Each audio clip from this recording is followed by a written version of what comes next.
and thank you for having me.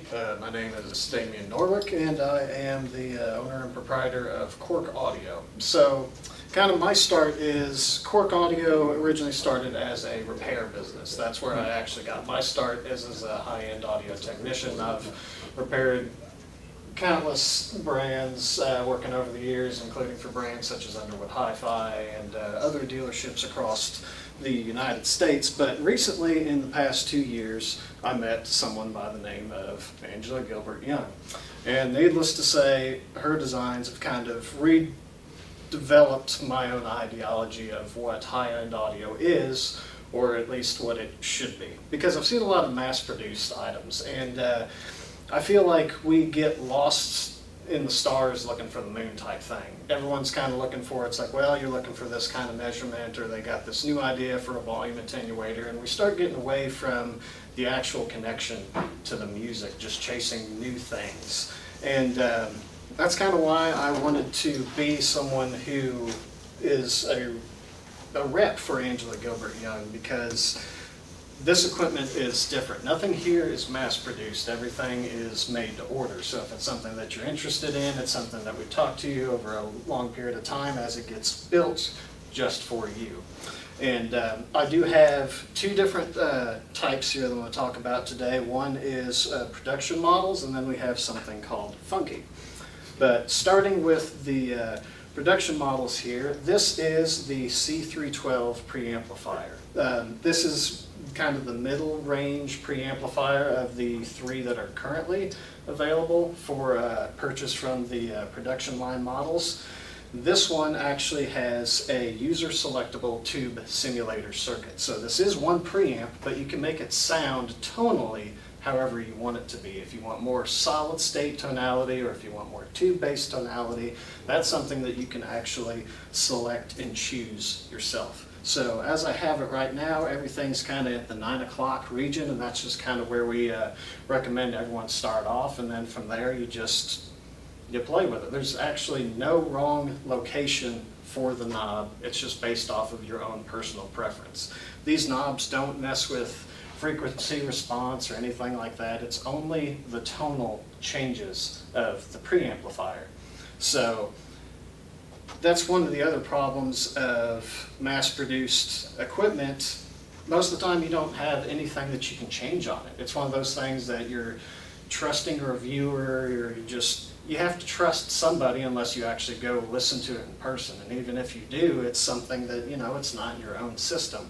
Whereas something like this pretty much creates synergy. I've had this for just over a year now, and it's been sitting in my main system, my test system that I still repair gear on. So I've probably tested at least 20 different amplifiers with this, including Class D, Class AB, Class A, and no matter what the tonality of the actual amplifier is, I can pair it with this preamplifier, because these are also independent gain stages. So it also kind of helps adjust however hot your source signal is coming in, or actually matching it to the power amp. So for instance, this one, it's got a pretty high input sensitivity, and I think it only needs like 1.7 volts to actually hit max output on there. So that also kind of helps with that. Going off of the build principles, like I said, everything's made to order, and this is all made by Angela-Gilbert Young. It's only one person building this from start to finish. So nothing's mass produced. There are some PCBs in here, but each and every single component is hand soldered, hand placed. So you have the absolute utmost quality control. It's only going to have one set of eyes on it, and also everything is point-to-point wired. It's nothing where you have the cheap plastic connectors. And once you start adding that together, think about it in the sense of cables. I know that's an argument that we're not going to get into, but a lot of that has to do with capacitance, resistance, and things of that nature. You start looking at it in the way of actual circuit design, if you are designing a PCB, everything matters, including the trace width, everything that, like the trace width is how much capacitance you'll have in PCB, or how much current it can handle. Now, if you take into consideration in a typical design how many plastic connectors you have all of those different extra connections that add impedance and take away from the source signal. So this allows you to have the most clear connection through everything. Even in a simple, just regular plug-in connector, you have that soldered connection that goes to the bar where it connects, and then you have that connection, which is connected to another wire, and then you have the other section. So you'll quickly add up all those connections, where here everything is simplistic, everything is straight wired through, you're not losing any signal, and of course you have the capability to make it sound however you want it to sound. Sitting here on top is an upgrade for the preamplifier. This is an SP36 capacitor pack. There are two different types of capacitor packs. SP, which is for input stages or preamplifiers, and then we have FCF, which is for output stages or power amplifiers. And it's another reason why I wanted to bring my trusty NAD today. I don't actually have an FCF for this one yet, but I do have a jack installed on the back of it.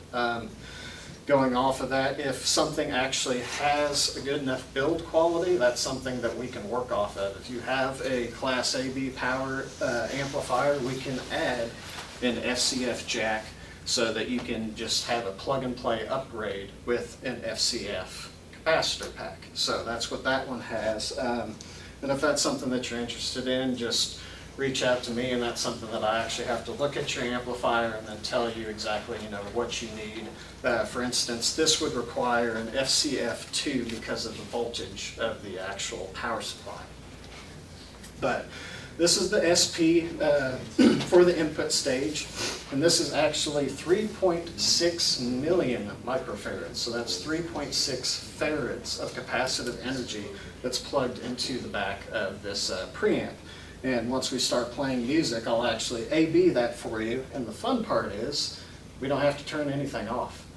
Once it's actually fully charged, you have about 5 minutes, depending on how large your capacitor pack is. You can just disconnect it from the back and then just plug it back in, and you can hear the effect come and go, so it's an instant A/B, and it's the same way with the FCF packs as well.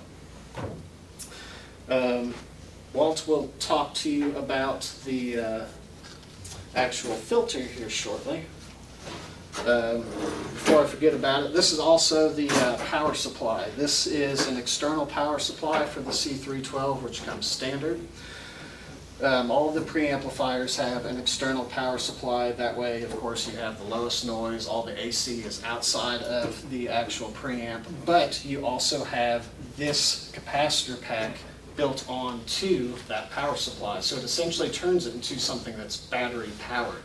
So it goes past filtration and goes into something that's more battery powered, because instead of readily pulling from the wall and having to worry about your rectification stage or your transformers and stuff like that, you have this 3.6 farads of capacitive energy that it's just readily pulling from. It's a large pool of energy that's just completely quiet.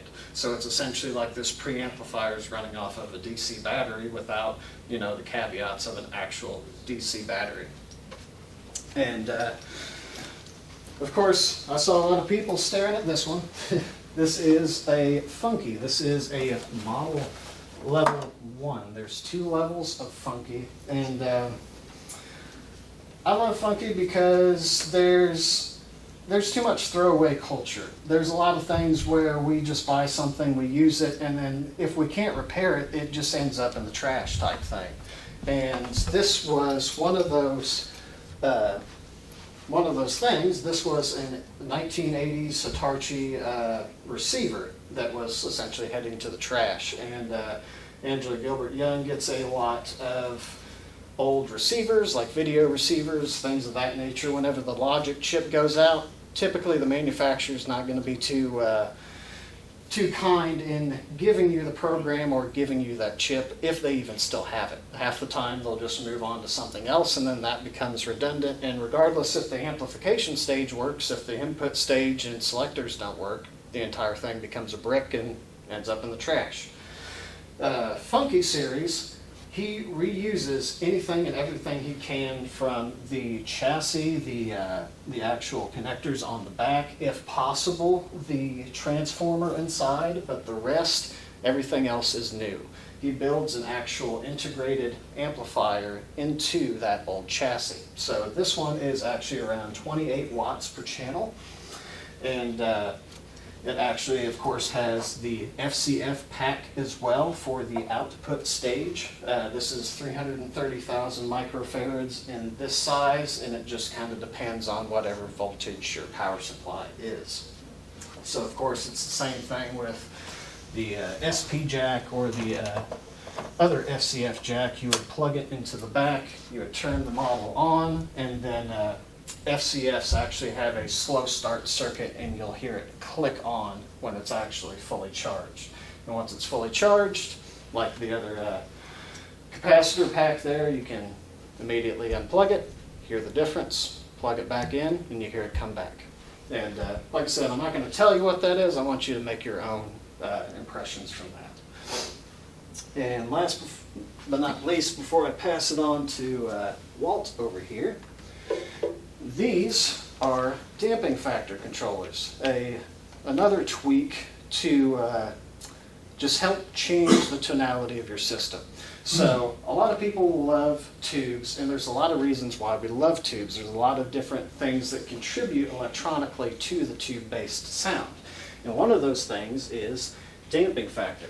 So this NAD 218 has a really high damping factor. That means it's going to have a really nice grip on the speakers, but sometimes that's not always a good thing. Sometimes that can lead to it sounding harsh, if it's just not a really good pairing, or maybe it just doesn't work with your preamp, whatever.